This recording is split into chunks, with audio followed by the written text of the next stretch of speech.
Hello guys, welcome back. Sethonan here. This is the Daily Grind. This is DC Legends.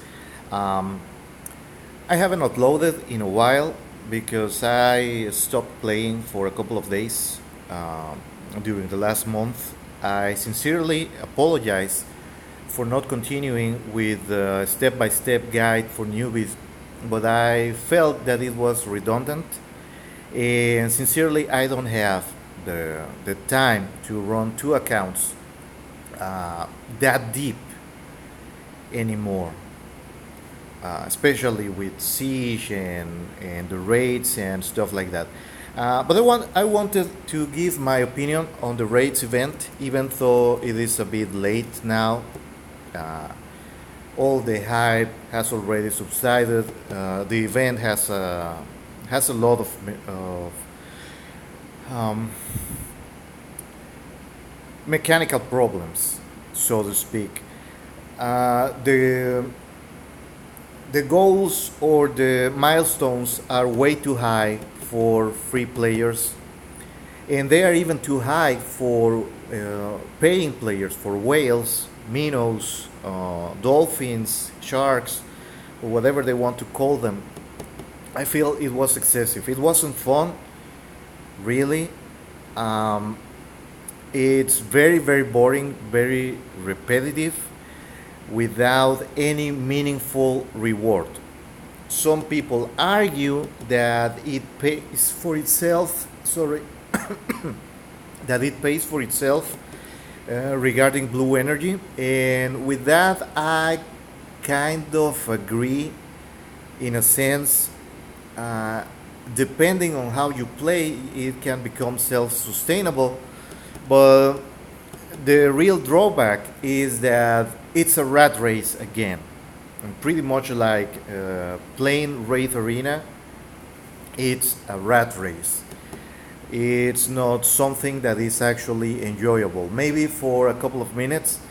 I don't say I'm not saying that it should give away stuff, but seriously, when you have to spend, from my projections, around 3k gold minimum to really rank high, and the alliance scores asked for a very hefty amount of points,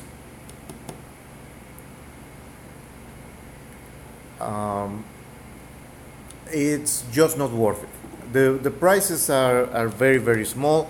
If you wanted gold out of an event here in DC Legends, there is this thing called Blitz that pays better, and it's faster, it's easier, and it actually helps you fulfill your legendary missions for the day.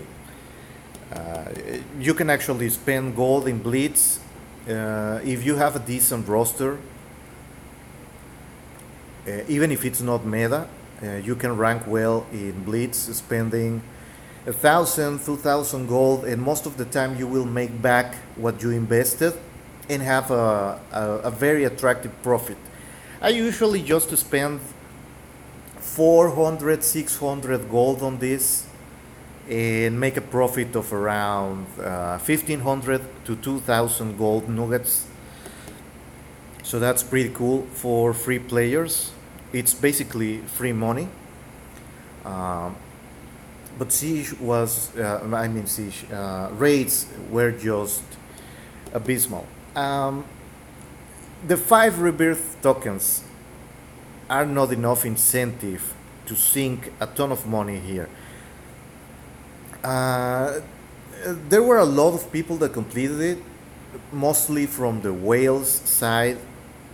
But these guys, when you have people publicly accepting that they spend 500, 700, $1,000 a month in the game, uh, they just want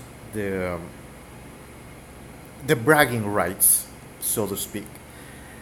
So they don't care if they spend $300 in the offers for the paywall character, or the special 250 shards package. They have 25,000 gold for every $100. So if they spent, I don't know, 20,000, that's within their spending habits. My main gripe with raids is the amount of time that you have to dedicate as a free player, or as a paying player, to get anything done. Like, I stopped at reward level maybe 27, 28 or something, after 6 or 7 hours of playing, because it just wasn't fun. And I mean, if I'm going to spend gold to get XP agent, or I'm going to spend gold to get materials, then I'd rather do the material events any day of the week. So let's see what the voice scanner has for me right now. So yeah, it has a ton. That was very, very lucky.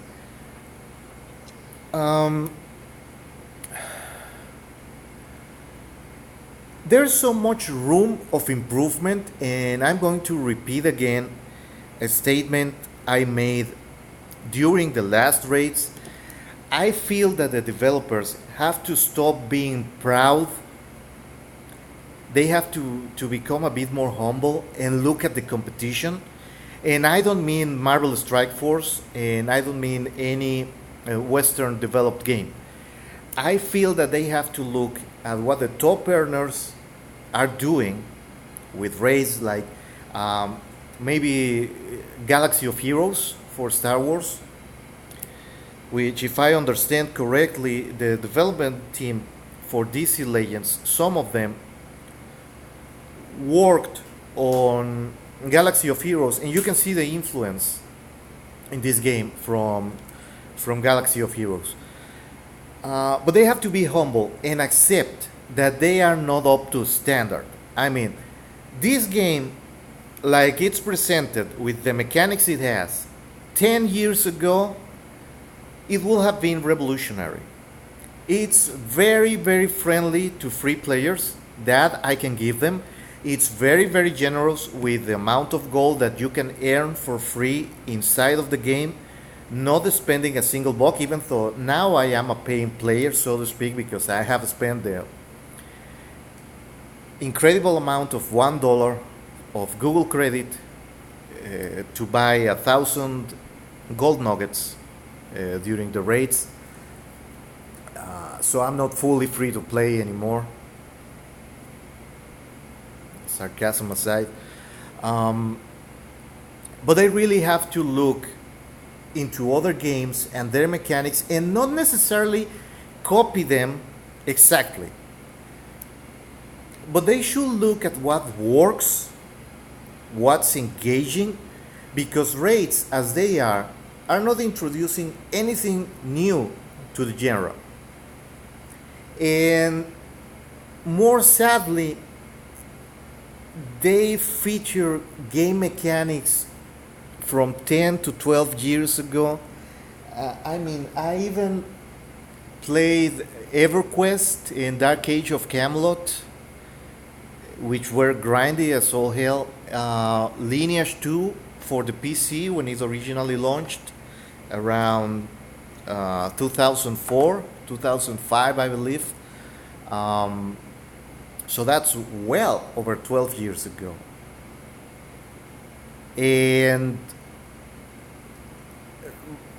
it's a different game genre, but raid bosses over there required several teams from your alliance, and the world bosses require alliances of clans, like whole armies of people, hundreds of players going up against the boss. Darkseid was cool in concept, The graphic was very well designed. But since you're on a timer, since you're just looking at attacking as fast as possible, you cannot even enjoy not the artwork. It doesn't have any new background music. It doesn't have voiceovers. Again, this is one of the very few games. I hate to compare.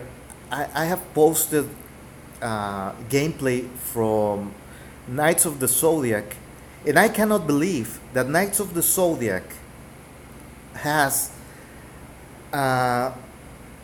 less install space needed. Currently, it's at 1.6 gigabytes, that game. But it has, for example, if this was Knights of the Zodiac, this on the bio, the other game, the character reads you his own bios. Like in this case, it will be Black Adam narrating his storyline, his background story, what are his goals in the game, and stuff like that. And if you click on them over there, they have a little animation and they have several voiceovers, several lines, quotes from the anime and stuff like that. That game has several background music from the anime and stuff like that. So this game is lacking presentation right now and has nothing to do with the time of release. It's just from the design phase. DC Legends wasn't thought up as a triple A title for the company, even though it's featuring a triple A franchise. So that was raised. And I'm not going to comment in this video on things they can improve, because we already did that during the beta. We said get rid of the timer, make it so that you can actually affect the boss with debuffs if it's necessary, because the bosses have extra HP, they have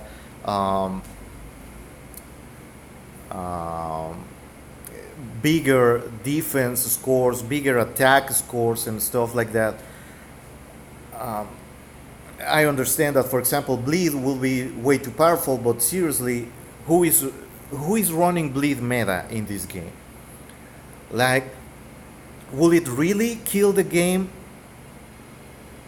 to, well, not force you, but incentivize building a team that is perfect for one game mode? Because they have forced us to do that with red alerts. You now know the drill. From memory, you have to have at least 4 characters from each affinity. You have to have at least 1 healer, 1 shielder, 1 overhealer, and fast, hard-hitting characters, and a couple of tanks, taunters, to attack the red alerts. Like, for example, this right now. Since you're given the freedom to choose what fight you are going to go and how you're going to tackle. For example, this is my usual main red alerts team, because it has sustain, self overheal, and you can reset the cooldowns of abilities and stuff like that. Some other people choose Jordan, Dr. Fate, or somebody who can give shields to the whole team. Red Alerts has a lot more variety in its meta game, even though it has become repetitive, because by now Red Alerts is almost 2 years old. Remember, this game is nearing its 3rd year. It's not a new game. That phase of testing the waters, of trying to come up with gameplay and stuff like that. Raids arrived too late. Some other games introduced raids during the first year. The challenge that is similar to Red Alert because it's not exclusive to DC Legends. Many games have a game mode that is similar to Red Alerts, where if your characters are defeated, you cannot use them until the reset and stuff like that. That time has passed. You are not going to reinvent the wheel, boiling water. You're not going to discover the thread on games like this. The genre of turn-based combat is very, very old. Uh, in fact, even from the NES, the Nintendo Entertainment System, we already had turn-based battles. And before that, in tabletop RPGs, they are basically turn-based combat with several rules. There are rules for speed, there are rules on percentages to hit, how much damage you do, criticals and stuff like that. Ever since the Dungeons and Dragons module launched and the system has been perfected, turn-based combat is a very old game mode, both in video games and tabletop. So it's nothing new under the sun. You have to look at what the competition is doing. You have to look at what previous game systems offer, and you work on top of that and stuff like that. It's like somebody tried to come up with a first person shooter, and it had a weird reload system or stuff like that, because even that game genre has been evolving since its inception. Um, the biggest original title for that genre was Wolfenstein 3D, and it evolved into Doom, and Doom exploded, and then several there was a time in gaming where first-person shooters were not called first-person shooters. They were called Doom clones because they were aping what Doom started. You are watching the game from inside your character, like you were the character. You only see the gun on the screen, and you have to move this way and that. Originally, they didn't have mouse support. Then somebody introduced, I think it was around Unreal, when they started using mouse support to look around and using the buttons on the mouse to fire the guns. And then you had a secondary fire mode, and then they introduced the right button was to aim down sights. Tons of stuff. The games evolve. That's the point. And DC Legends is trying somehow to reinvent the wheel, and in the process is just getting stagnated because they don't dare to do something. I don't know if they fear that they will be accused of copying the features of other games. But seriously, when you are this late in the game, it's just not possible to be completely original. Even this stuff, the daily missions, the legendary daily missions, they don't. DC Legends didn't invent this. They have been around. Well, at least the first iterations of the daily mission. I remember it was from RuneScape, I believe, even though EverQuest also had them. But they were really made popular, or they entered the lexicon during World of Warcraft, the massive multiplayer online RPG.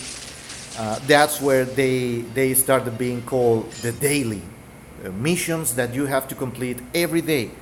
Before that, they were just quests, everyday quests, repeatables. Originally, they were just called repeatables. because you do them today and then tomorrow you can do them again. You repeat the missions. They are repeatable missions. They're repeatables. But now they changed after World of Warcraft. They started being the more popular name was called dailies. What's daily? A mission that you have to do every day. It's a daily mission. Every day it is available. Sometimes they change, sometimes they don't. And DC Legends is not the first game to work with that concept.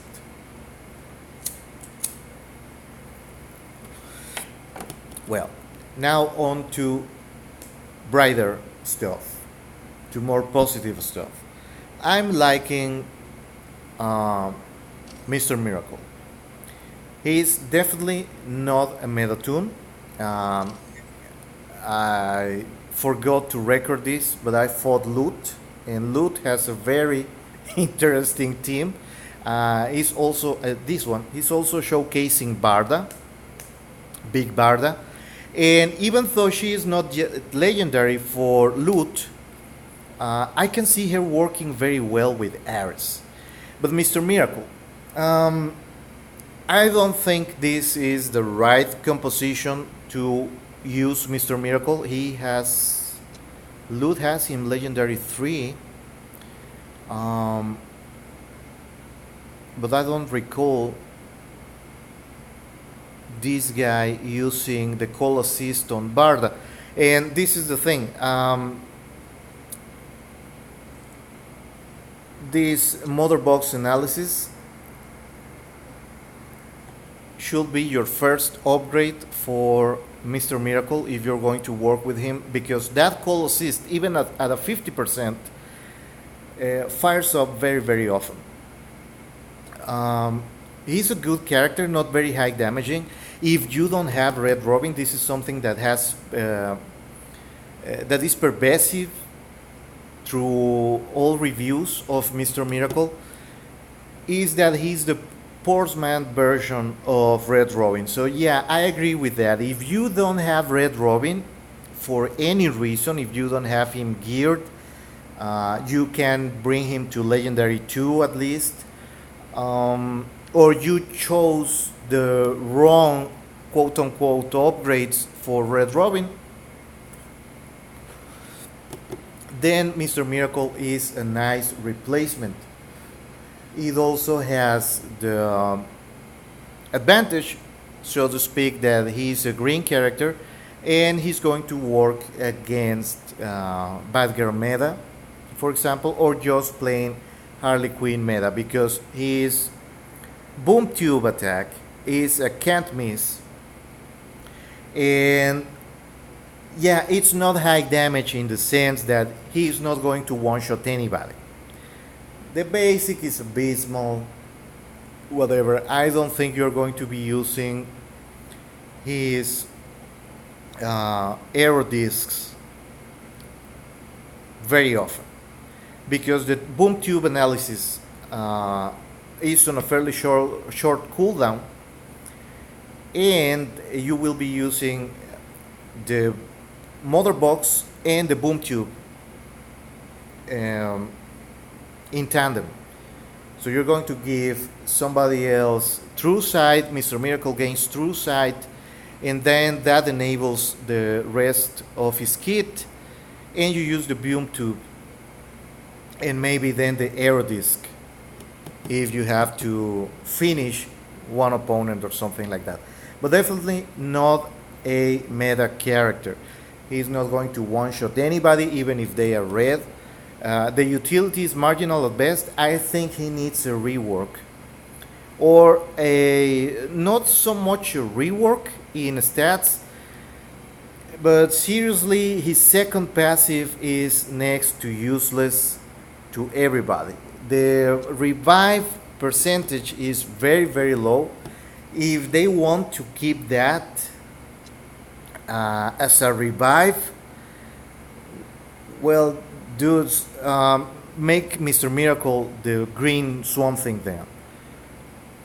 Make it a 100% chance of reviving.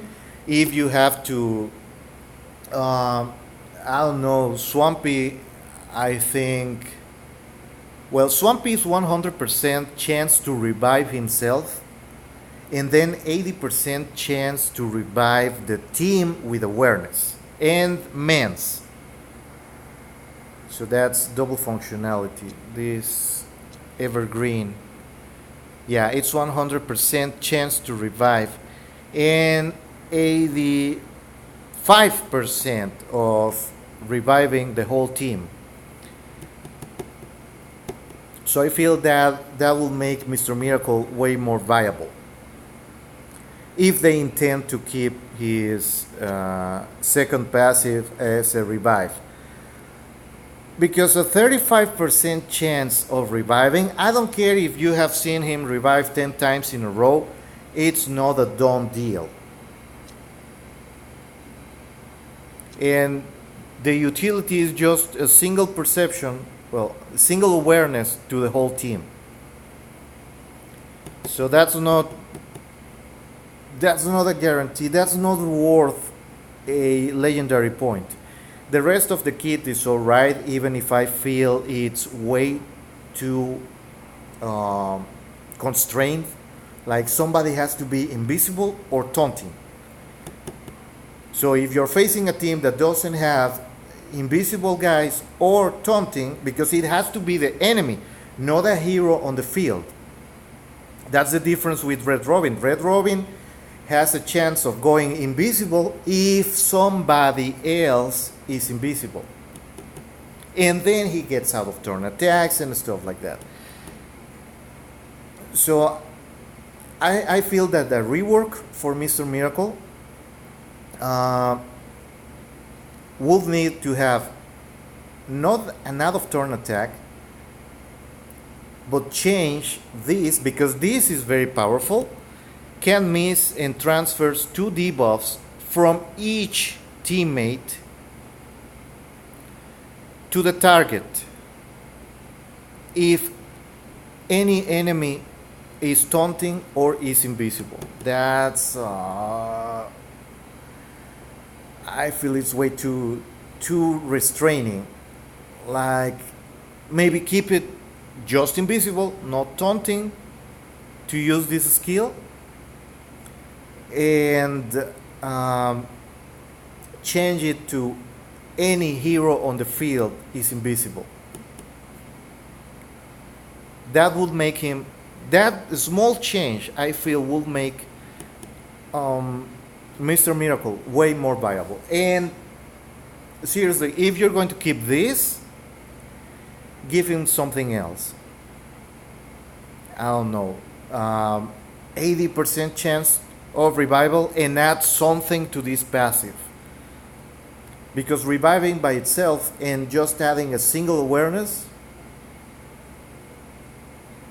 or keep it this low, maybe keep it 45% chance, similar to Bane, but instead of a single awareness, a stack of 5. Because really, abilities that require your character to die for a measly awareness,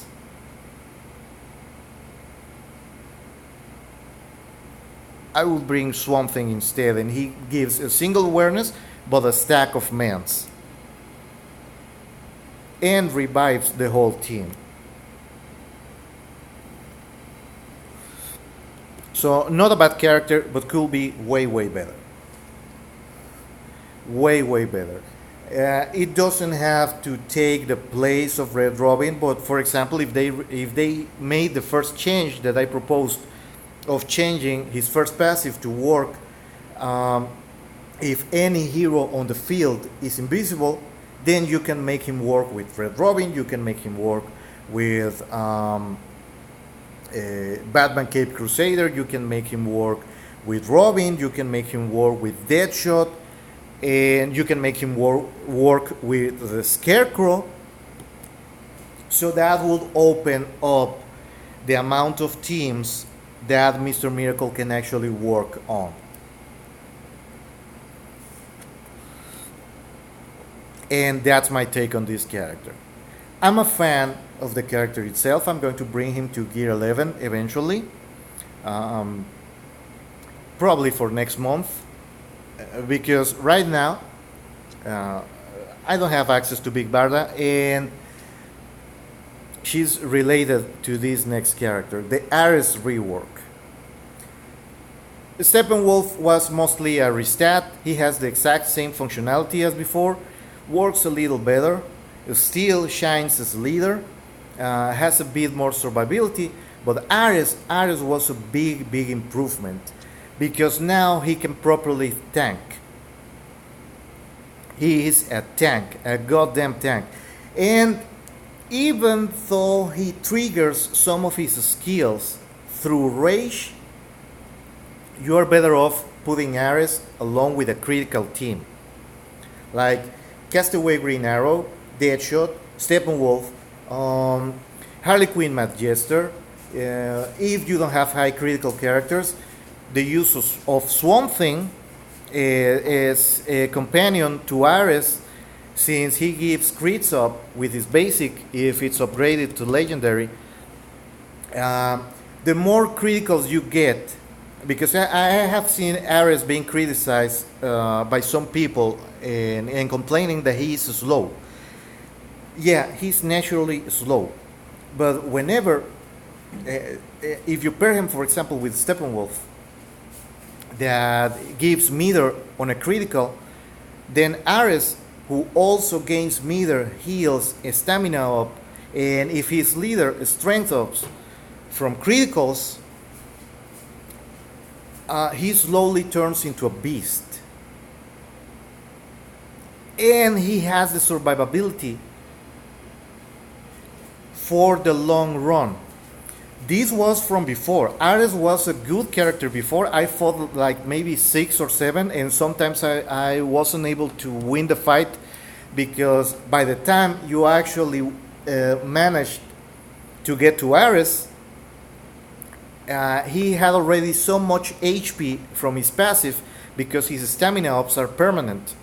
So any critical you do, any enrage he gives, or if he gives himself enrage, he gets more and more health.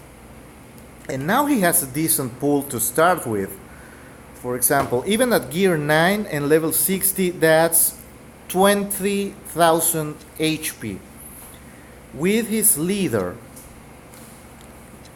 unupgraded, that's an 80% more, so he starts at gear 9 with 36k HP. That's more or less the same amount of a fully upgraded Bane. No rebirth, just full legendary 5 level 80 Bane from gear 9. So he has enough HP. I have seen him tank criticals from Deadshot and Sniper Shot. And the funny thing is, even if he is the recipient of a critical strike, he still gets the stamina ups from this.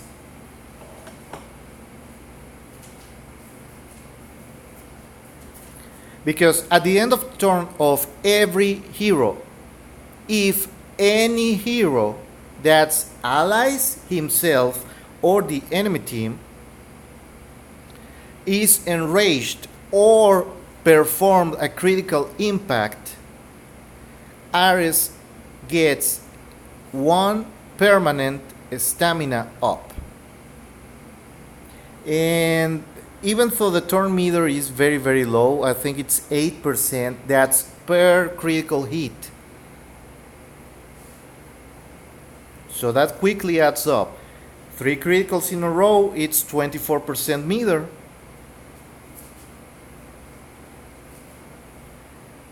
So he starts going fast. I took the heal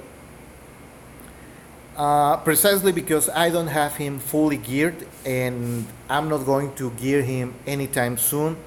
And anytime soon is this month. Next month I'm going to work on Ares. I'm just waiting to see. I'm going to have him legendary 2 by the end of this PvP week, and I'm still deciding if I'm going to push for my first top 100, because it is within range. And a top 100 for me would mean a free legendary 3 Ares, which I think is his sweet spot to start with. So if you have him, if you haven't geared any other blue, and you have several high critical chance characters, Ares is a very nice option to have. He doesn't shine in the starting rounds. That's a disclaimer that has to be done. Because, for example, Kage made a video, he geared the guy, he leveled the guy, threw him out on the field. Now that Ares has a ton of HP at gear 11, he can work off leader, but he's still best as leader. So give me 1 second. And he was finding it difficult to make him work because he went for the enrages. And this was from before that. The enrage kind of works against Ares unless you use his buff on himself. And you have to have the buff upgraded. Now that I have taken the heal, I will still recommend the heal, just not as the first upgrade. So if you're going to get Ares to just legendary 1 to begin with, don't take the leader, don't take the basic, take his self buff. Because that's a 6 stamina up. They are not permanent, but it's like 20% HP. So for every 10k HP that the character has, he's going with this buff, he's going to get an additional 2000. So if he has 20,000, he gets 4000 HP just from the self buff. He's going to be enraged, so by the end of his turn he's going to get another stamina up, and if he is leader, he's also going to get the meter 8% from this. I think it's 35% meter from the buff, so that's already 43% meter, and then from this one another 15%, so over 50% meter from a single move, and he's going to get 3 strength ups and another stamina up. So he just goes beastly. It works without the upgrade, but with the upgrade is just way too good.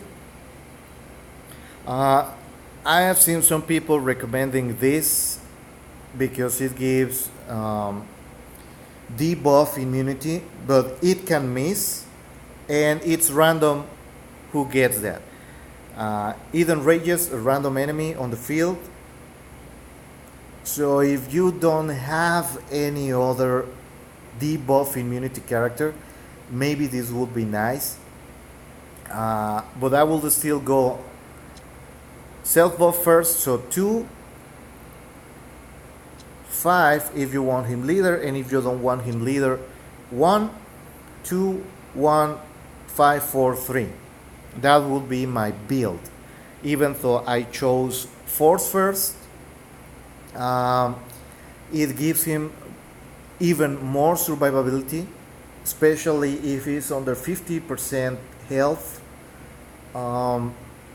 He starts healing every round, so that's a good thing. So Ares was just an amazing rework.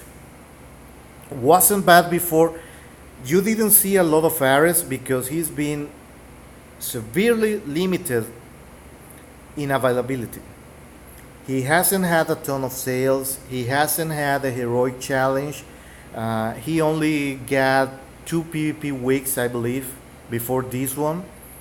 And that was when the Wonder Woman movie came out. So that's a year and a half, maybe 2 years ago, something like that. Way in the past. So that's why you haven't seen a lot of Ares. And he came out when the arrow meta was still very very strong, so it didn't favor him to be in that meta. But it's now a nice option if you have him. In Siege, he's very fun, and more importantly, he's very very fun to use because he has several options to make him work. Like any critical strike and any enrage. So you can make him work with, for example, Grundy. You can make him work with Atrocitus. Um, he pairs very very well with Wonder Girl Cassie because you can use the buff on Cassie on command, and it's on a fairly short cooldown. So um, you you will give 6 stamina ups to an already way too tanky striker, and you're gonna give her six strength ups, and her basic will become a can't miss move, and it's going to get an increase in damage and an increase in critical chance. So once you put the buff, this Death of or Glory, on Wonder Girl Cassie, and I'm gonna go just to show you how stupid this is. I'm gonna go an easy one because I think you can pretty much double that. Like for example this. Yeah. Like this. Let's do this. Let's show it. Because you can pretty much work a full blue team like this.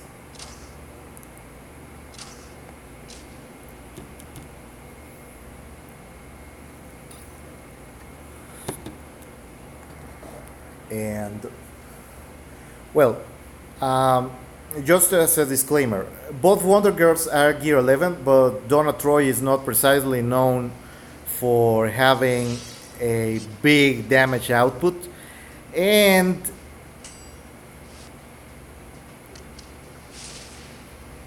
there you go. Now,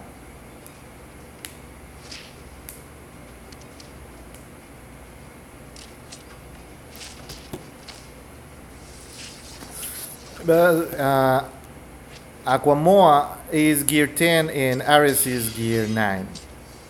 So it's not like it's not an overpowered team. Oh wow, he missed.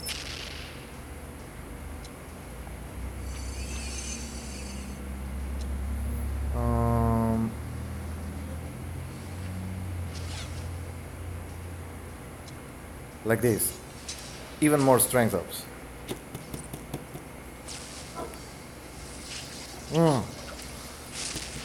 That stupid whip.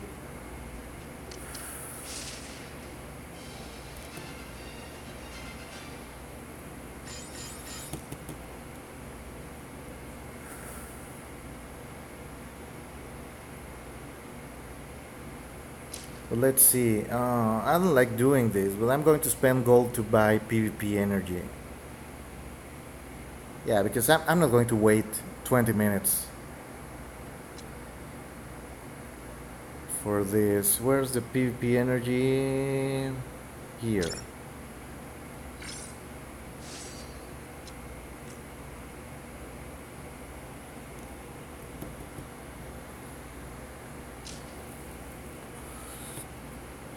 Oh. I remember this one was bad.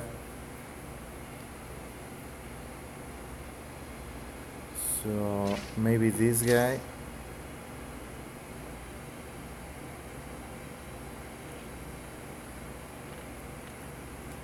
Yeah, let's try this. That's a Rebirth 2 Warsuit Luthor. I've already fought this guy, and the Luthor just kind of one-shot everybody.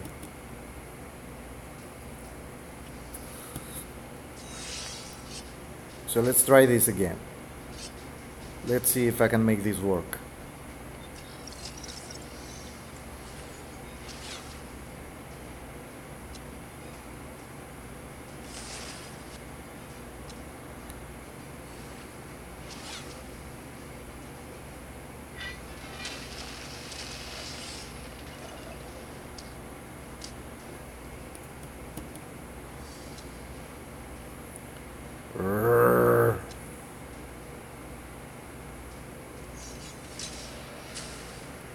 Luther is going. Oh, nice. So he didn't go for the basic. This is something new I have been noticing. The computer is not doing the usual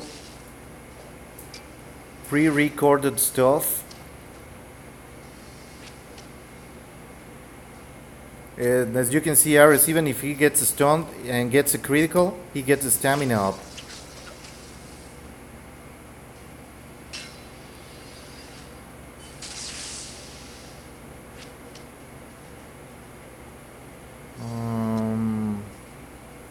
Okay, let's try this and let's try that.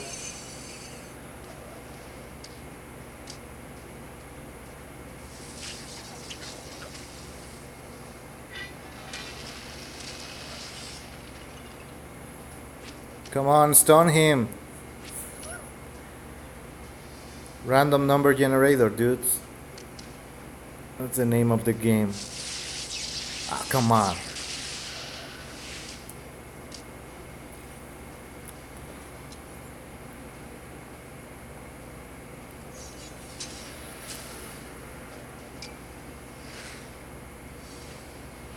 And she didn't whip. Go bullshit on that.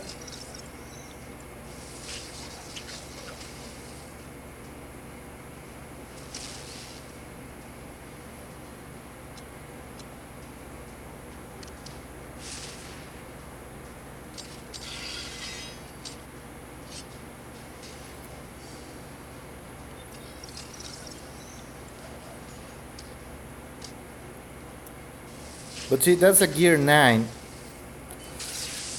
Ares and he's surviving. Okay, so this is lost.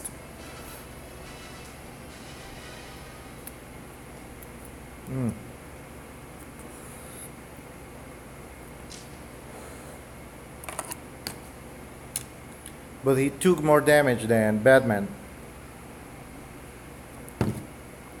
Okay, let's see this one.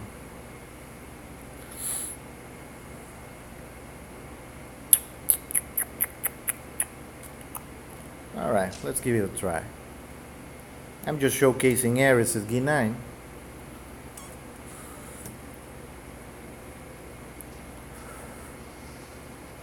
It's not like it's a well-designed team.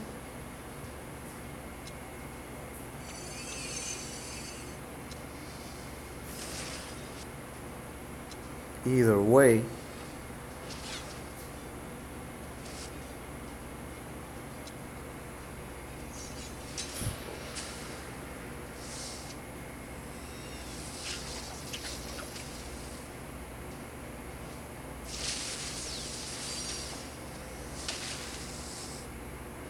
Any critical, remember.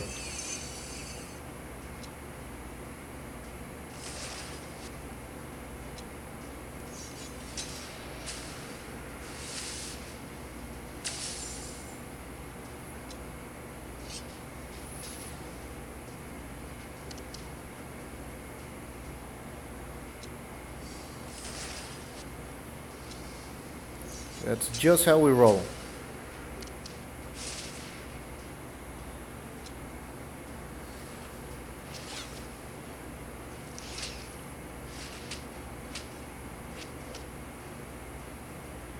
Nice.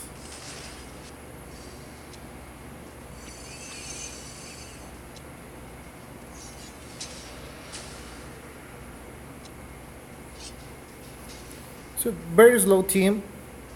But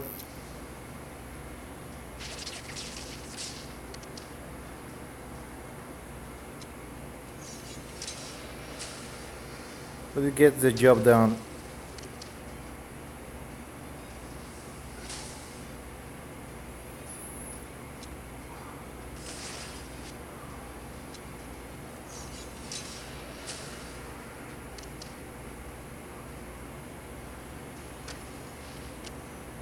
Ooh, that was nasty.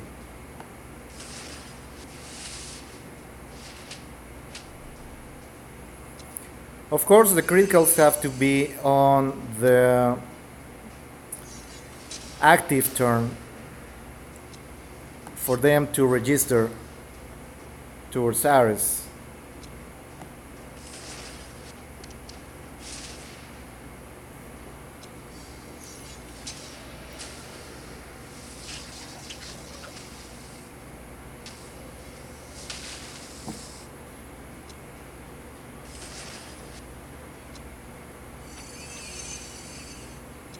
And the hard part is going to get rid of that poison ivy.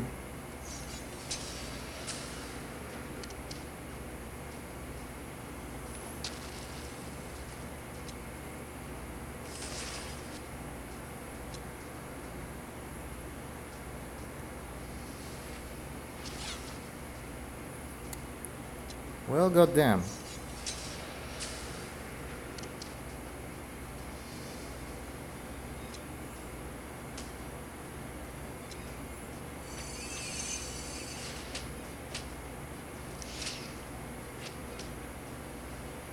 And not a single stone.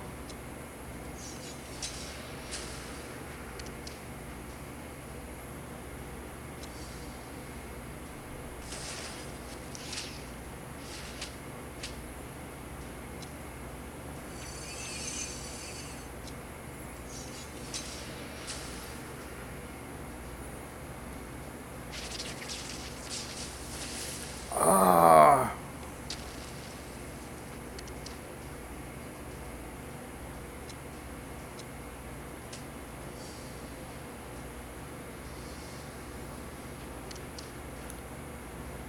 not nearly enough. That's a stun? Yes.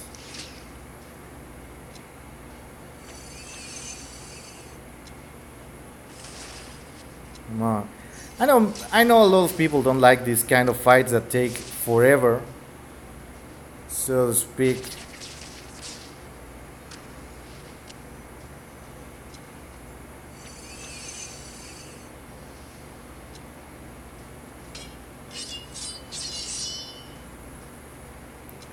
But by now Ares has like 60,000 HP or something like that.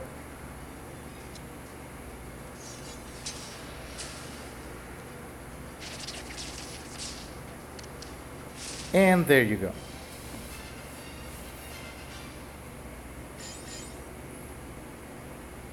That's a Gear 9 Ares.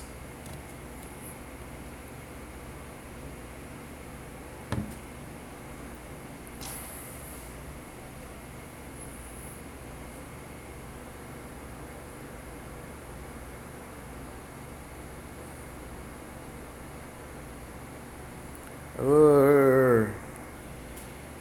This game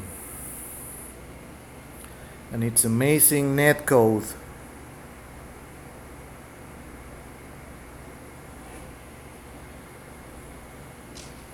I think this one was hard too, yeah. Alright, let's try this.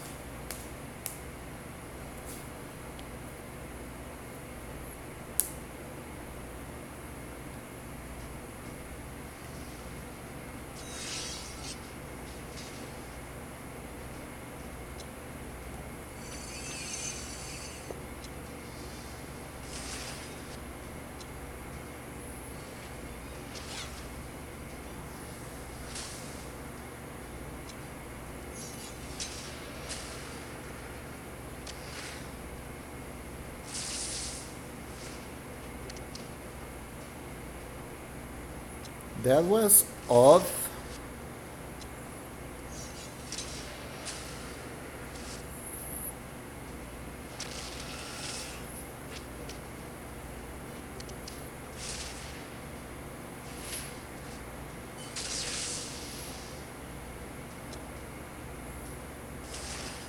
To say the least. Ugh. Ah, damn.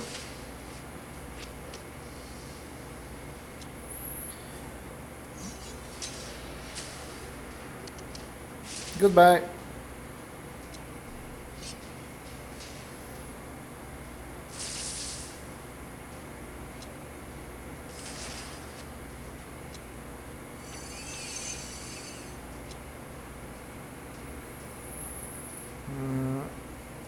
Death immunity.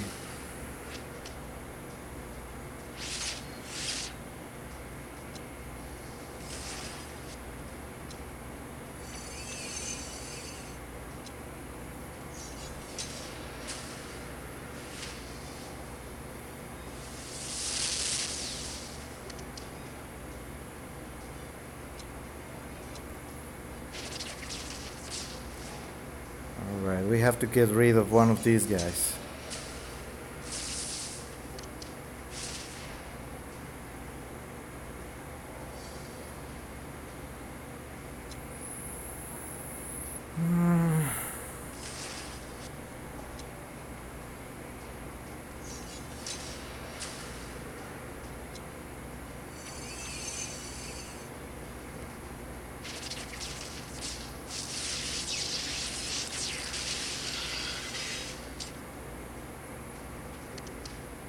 Gonna take forever to whittle down Luthor. Yeah, had to happen.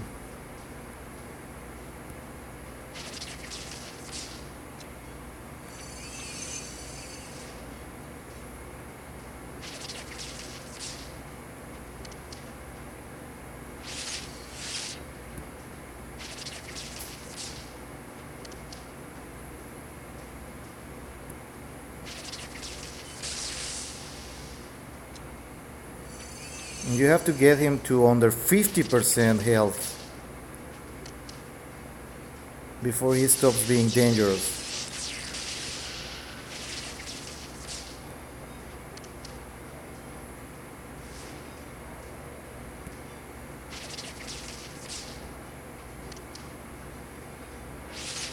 Goodbye.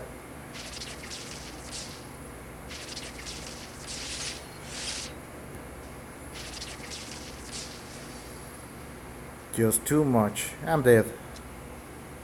Whatever I do, I'm dead. Maybe with a Gear 11 Ares, but not with this.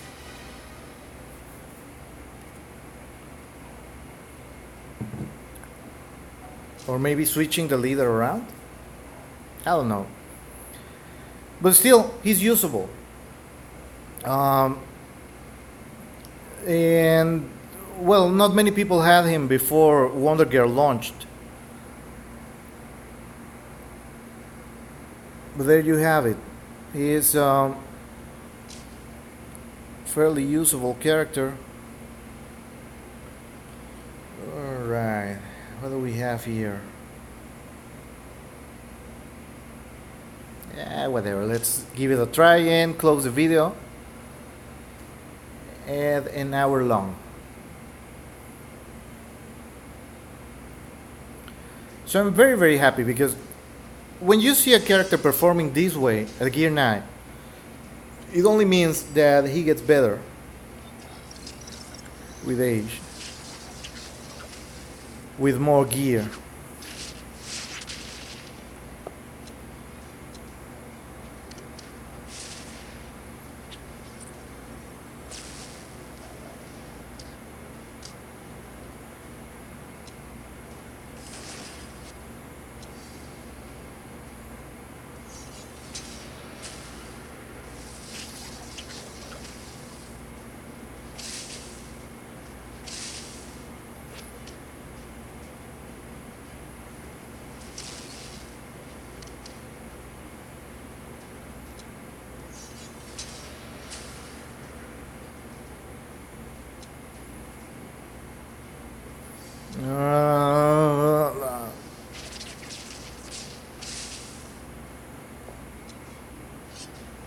I can't believe that happened. That's like the smallest hit I ever seen on a Harley Quinn.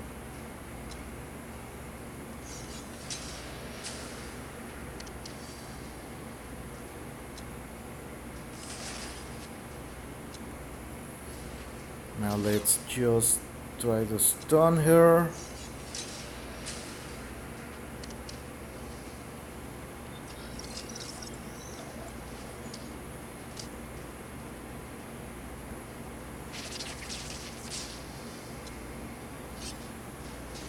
Come on.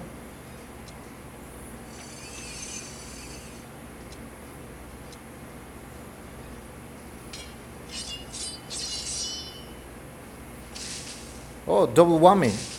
Critical and enrage.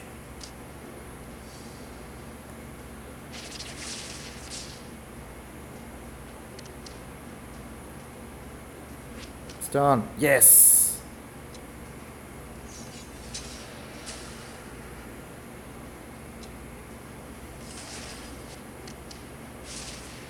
And there you go. A viable character at gear 9.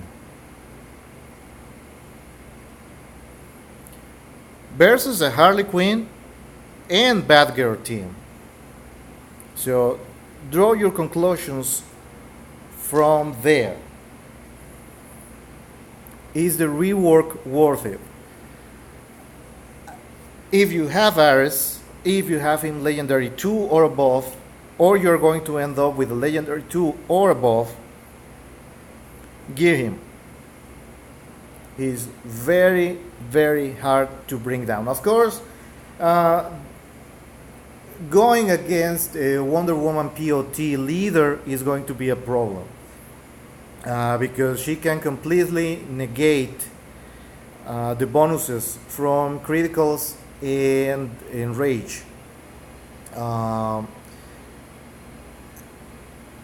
Emerald Archer and Castaway are also big concerns now that they have rolled back into meta at high levels. Emerald Archer because of the strength downs, and Castaway because he can strip those buffs away very, very fast.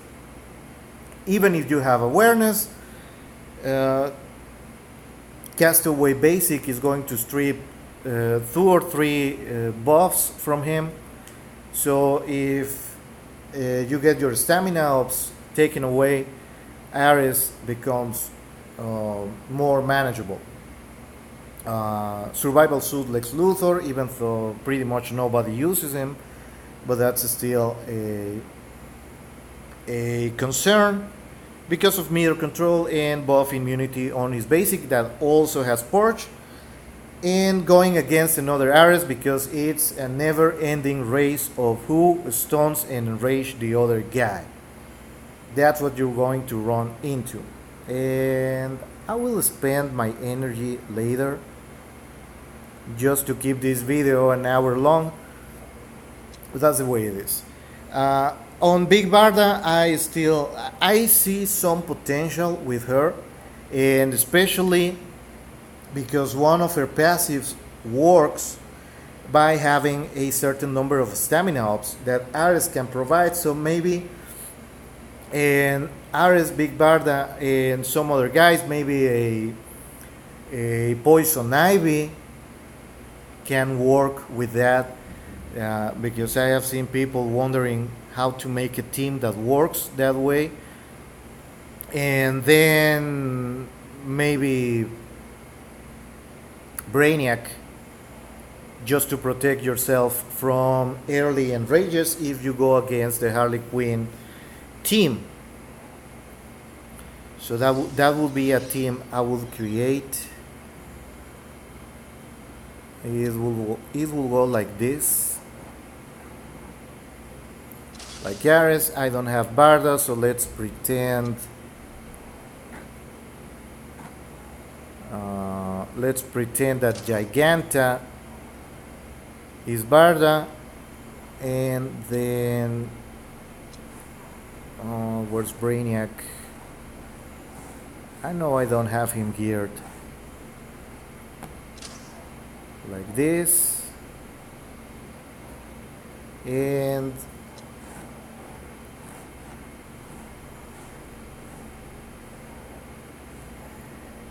Poison Ivy. So any of you whales have this team available for testing, it would be nice if you could comment down below what the performance of this team is. Evasion is going to be a problem, but maybe then as an anti-evasion you can work like this, like this guy, and then Ares as an off tank, just to keep casting stamina ups and strength ups on Barda, because Barda doesn't seem to hit very hard. Not that I saw. I have only faced a single Barda, and that was from loot. So let's just pretend Barda is here instead of Giganta. So maybe this could work.